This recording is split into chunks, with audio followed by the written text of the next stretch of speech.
All right, guys, welcome back. We are on the GMC Sierra, not Chevy Silverado, and I'm gonna replace the headlight assemblies. We didn't sell this customer this stuff. He brought us used headlights that the tabs were broken on. We just said, hey, they're broke, what do you want to do? And he's like, hey, just handle it for me and make my GMC Sierra, not Chevy Silverado, make my headlights work properly. So we have a box over there I didn't open yet, but let me get it apart and see. So supposedly it was in an accident, and that's the story there of why these headlights were installed.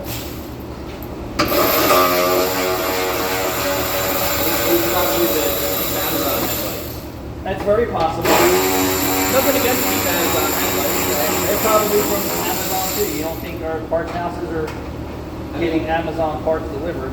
I mean, I have cheap Amazon headlights and taillights in my Civic. So there is a shim, and I know that's not OEM. So definitely somebody.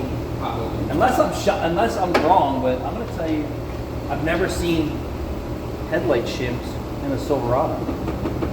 Good thing this isn't a Silverado. I mean, I didn't mean to say Silverado. I meant to say, come on, Ant, you're just as GMC bad as the Sierra. Just as bad as the part houses. Fucking up. Is there a tariff on these? Not yet. Made in Taiwan? Is this duty free? I think he, last I saw. So I guess I'm gonna have to take the grill out. It's been a while since I've done this. Oh yeah, that's not happening.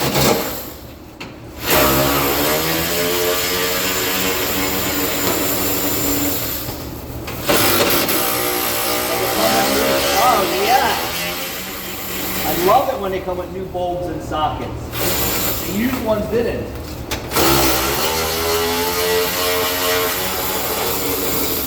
Oh, look how nice these look.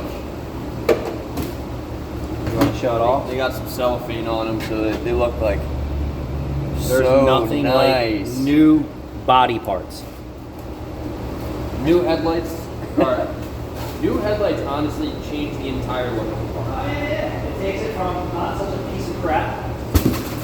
I mean, look out! If you're on a used car dealer lot, then you'll see most, if not all, of the cars on the lot have restored headlights. The good ones, the good ones. Yes, the good ones. Crappy used car dealers. Just because that changes the look of a vehicle. You entirely. love just things just breaking in your hands. What else is going to break? Hopefully nothing else. That wasn't installed right.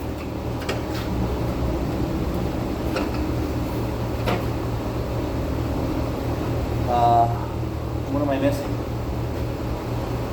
So I have a bolt behind the fender here.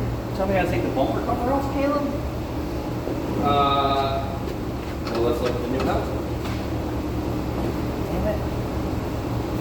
On the side, that looks like that's what I'm saying. Probably not just a guide. Under the bumper cover? It does, doesn't it? Not really. Yeah. Yeah. But you gotta take the bumper cover off. Damn it. I'm not going to stick around. Well, you don't have, this plastic piece is separate, I'm pretty sure. You take just the I'm not plastic going piece to off. make you guys stay for this, so give me like 30 seconds and I'll come back. Wait.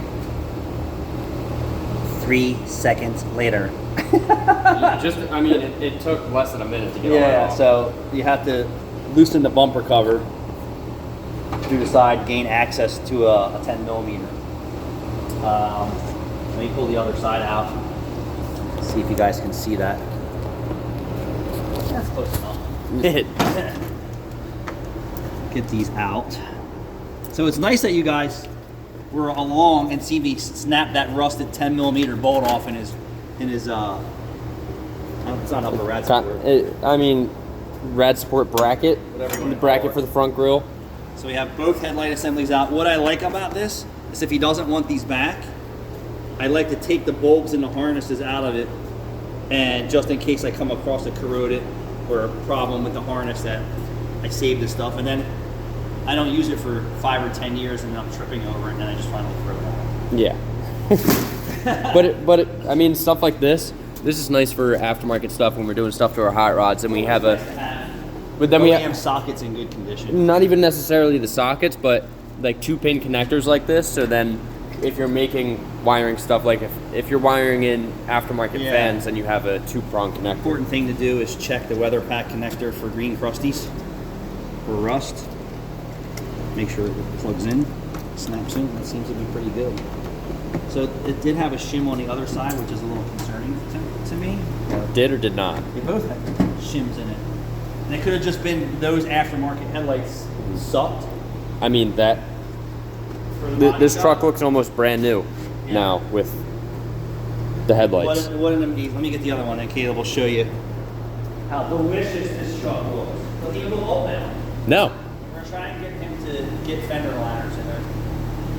Yeah, he came off the molding. Say my name, Rachel! Say my name! Rachel calls my name. If we had 10 customers, I would hear my name 10 times today, or if not 20 times. When April's here, I don't hear from her at all until the estimate's made.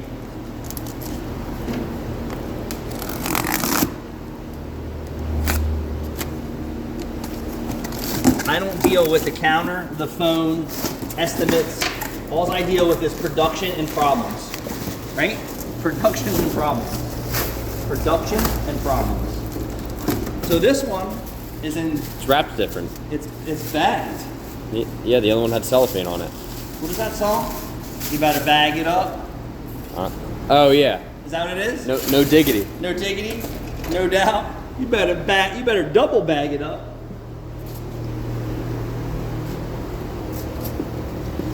Check for green crusties. Looking good. Green crusties. No green crusties. So I'm trying to do a collaboration with a mobile mechanic from TikTok. So I messaged him today. Him and I have been going back and forth. So the content that he's creating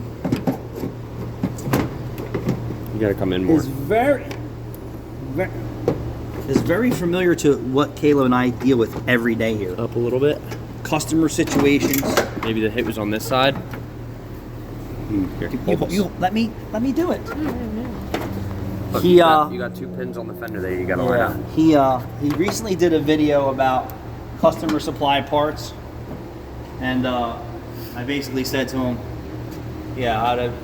and he actually went more further than he was supposed to. Hi, blah blah blah blah, Mr. Mobile Mechanic. I have all my own brake parts. Will you come install them? Yep, this is how much it costs. He goes to do the job. Obviously, he road tested it, right? He knows that sometimes products are noisy and it'll go away or get better the more the customer drives it. He gets a call the next day or the day after and say, hey man, you did my brakes wrong, they're making tons of noise, this, that, and the other thing. So he says, now I got to go back, right? And I said this before about mobile mechanics. How many of them are actually willing to go back, especially when it's your parts and he knows it's not. My opinion is, if the parts didn't fall off his car, he don't owe you anything. Right? If you had legitimate parts falling off your car after he was done, he would owe you something. But if he didn't, he doesn't owe you anything. So he seems like a good dude, and that's why I want to do a collab with him. I said we should just do a podcast and talk about a lot of the stuff that goes on in the shop and the situations that him and I have very similar experiences with.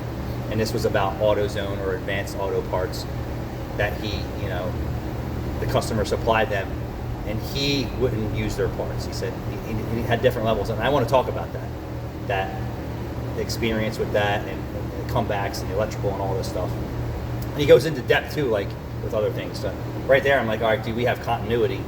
It sounds like you've been around as long as I have. You obviously know your stuff. And he said when he got to the place, he said it's just the brake noise, it's the products that you purchased. I don't advise using these products for many reasons, but this is what you gave me to install, and I installed it, and my job is right. And the guy's complaining and carrying on and giving him the 10 degree, goes, hey, with your permission, let me just take one wheel off and let me show you why you have some of this noise going on. And he's explaining about the non-directional finish, explaining about the brake pad quality. He says, I'm just going to sand them down on the concrete just a little bit. And then he went for a ride and the noise was just about gone. He said, it's from the friction tool. So then a guy called him again, so this would be the third time he's hearing about this job with this customer supplied parts. And he said, dude, it's the parts. It isn't my job. I can't do anything more for you. He's like, oh, now something in the back of my car is knocking and all this other stuff. I said, this is exactly why I don't entertain Customer supplied parts. Customer supplied parts or environment. But he seems like he's on the level, dude. And I would look for us to do a podcast together. I hope that we can get together. I think he's in California, so maybe we can just do Video it like chat or something. Video chat back and forth, and I'll get Anthony to set it up on one of our computers. But hopefully he'll sit down and give me an hour of his time, and I'll give him an hour of my time. And we can talk about problems in the industry, customer issues, product issues, and just everything that makes this job, in my opinion, I would say, when I started in 1991, I was much more of a happy mechanic. People were different, the environment was different. There was really no cell phone, there was no tablets, there was no internet.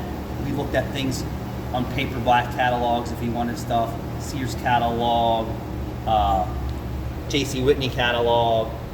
There wasn't no online stuff. Sears still had Sears in the mall. Sears had satellite stores, kind of like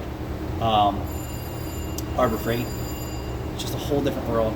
And I was so much more inclined to be that super customer service guy for customers. Today, I want to stay as far away from the counter and interaction with the customer unless there's a problem that can't be resolved. Mm-hmm.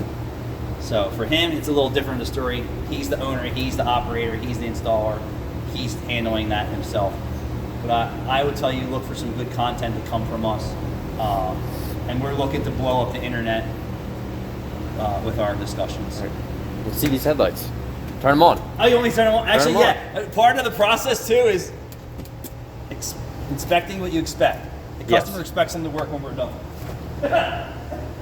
Hopefully the battery's not dead. It's been sitting here for so long. Ah, they work. High beams. We're all good. Turn signals. I didn't use the keys today.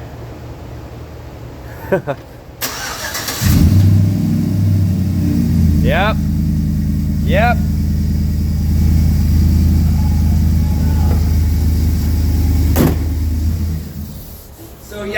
So yesterday, I backed out with Caleb's buddy's car. I must have had the scan tool in my hand. You use the scan tool, I think, for the Infinity or something. I was multitasking.